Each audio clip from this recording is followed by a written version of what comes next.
মুখে লেগে থাকার মতো সেরা স্বাদের শোল মাছের ঝোলের রেসিপিটা আজকে তোমাদের দিয়েই দিলাম।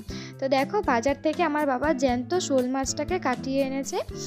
তো আমাদের বাড়িতে কেউ এত বড় বড় শোল মাছ খায় না, তো দেখালাম তো কেমন ছোট ছোট করে পিস করা হয়েছে। তারপর ভালো করে ধুয়ে নিয়ে নুন হলুদ মাখিয়ে রেখে দিয়েছিলাম, আর ওইদিকে আলুগুলোকেও নুন হলুদ মাখিয়ে নিয়েছি। এরপর কড়াইতে তেল গরম হয়ে গেলে মাছগুলোকে ভালো করে ভেজে নেব।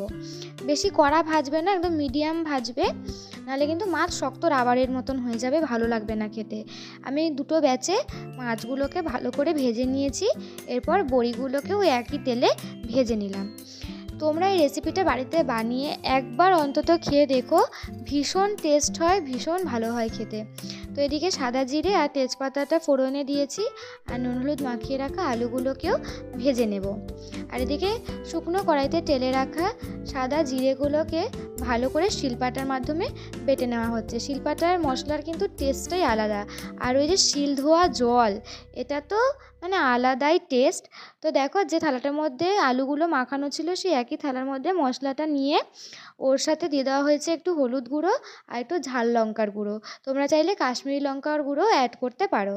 এবার এগুলো একসাথে করে ওই ভাজা আলুগুলোর মধ্যে মশলাটা দিয়ে মশলাটাকে কিছুক্ষণের জন্য কষিয়ে নিতে হবে।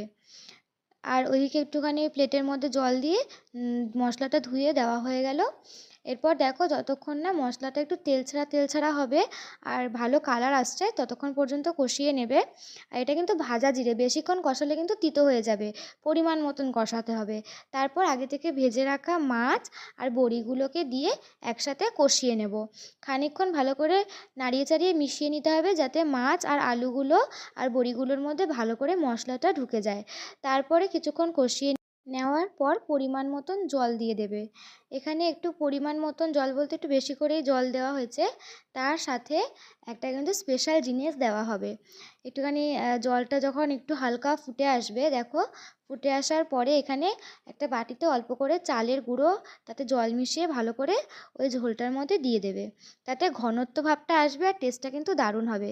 একটু ভালো করে ফুটিয়ে নেওয়ার পরে দিয়ে দেবে গরম মশলা, লবণ দিয়ে তারপরে হালকা ফুটিয়ে নামিয়ে নেবে।